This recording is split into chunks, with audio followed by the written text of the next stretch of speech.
Asur Yeshuasi Lechana Velishabeach Tikon Beis Tefilasi Visham Toda Nizabeach. En l'an 1802, à Hanouka, Rabbi Nachman déclara: Je suis un bel arbre majestueux et mes branches sont merveilleuses, mais ici-bas, je suis littéralement sous terre.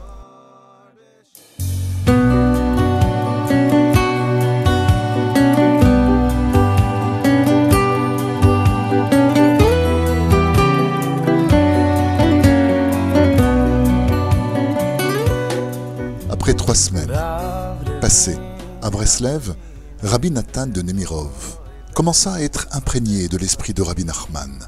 Il dit une fois: le vendredi soir, en hiver, on peut accéder à un niveau de sainteté comparable à celui de la nuit de Yom Kippour.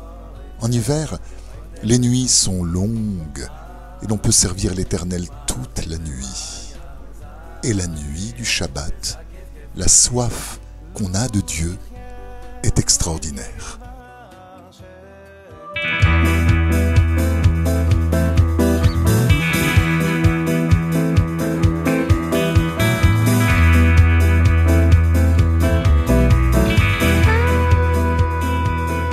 C'est au cours de ces longues nuits d'hiver que Rabbi Nathan apprenait plus de son maître que tous ses autres disciples.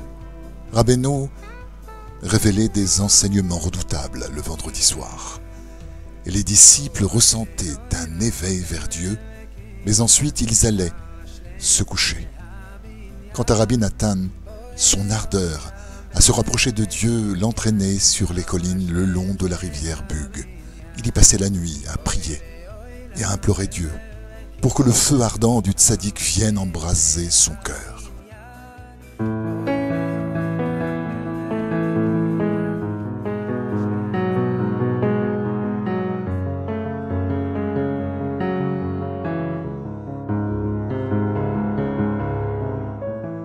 C'est ainsi que, le Shabbat matin, il récitait sa prière et particulièrement le passage de Nishmat Kol Chai qu'il disait avec une ferveur intense. Ce sont ces dévotions qui le firent accéder à de très hauts sommets.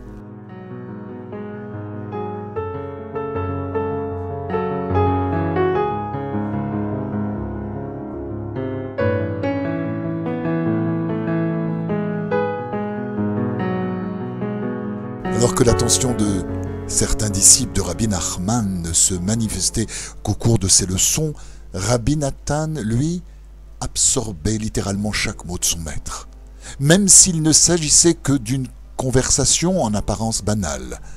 Comme l'enseignent nos sages, même les simples conversations des tzadikim ont besoin d'être approfondies. Rabbi Nathan révéla que c'est principalement de cette façon qu'il était parvenu à se rapprocher de lui. Il affirma par la suite: chacun des mots prononcés par Rabbeinu a contribué à me faire perdre mon libre arbitre. C'est pour cette raison qu'il recevait plus que les autres disciples, aussi doués fussent-ils individuellement.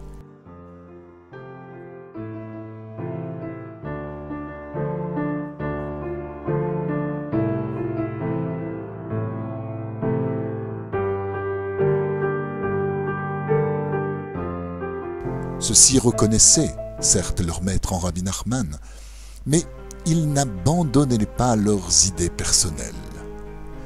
Rabbi Nathan, lui, s'ouvrait à Rabbeinu sans réserve aucune. Il dépendait entièrement de lui, à l'image de la lune qui dépend totalement du soleil pour refléter sa lumière. Rabbeinu déclara une fois à Rabbi Nathan: « Je t'ai pris dans mon sac. Attachez-le fort afin que je ne puisse m'échapper, » répondit-il.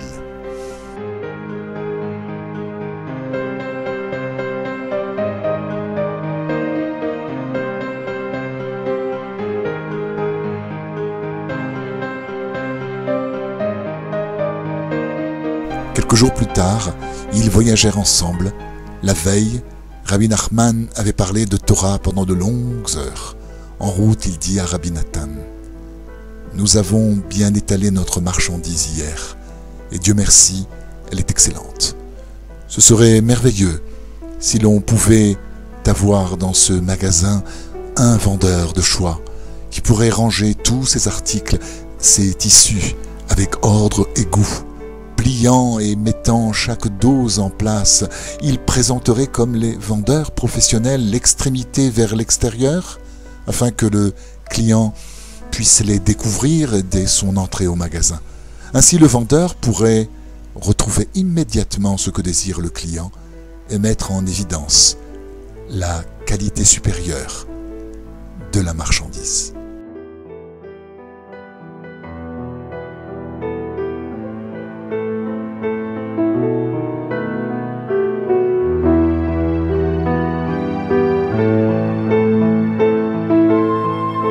Cette parabole signifiait que Rabbi Nachman avait besoin de quelqu'un qui soit expert, qui connaisse tous ces enseignements révélés et sache disposer chaque leçon avec l'extrémité vers l'extérieur. Celui qui viendrait avec le désir d'étudier ces enseignements et de se rapprocher de lui trouverait ainsi cet expert qui l'orienterait immédiatement sur l'enseignement approprié.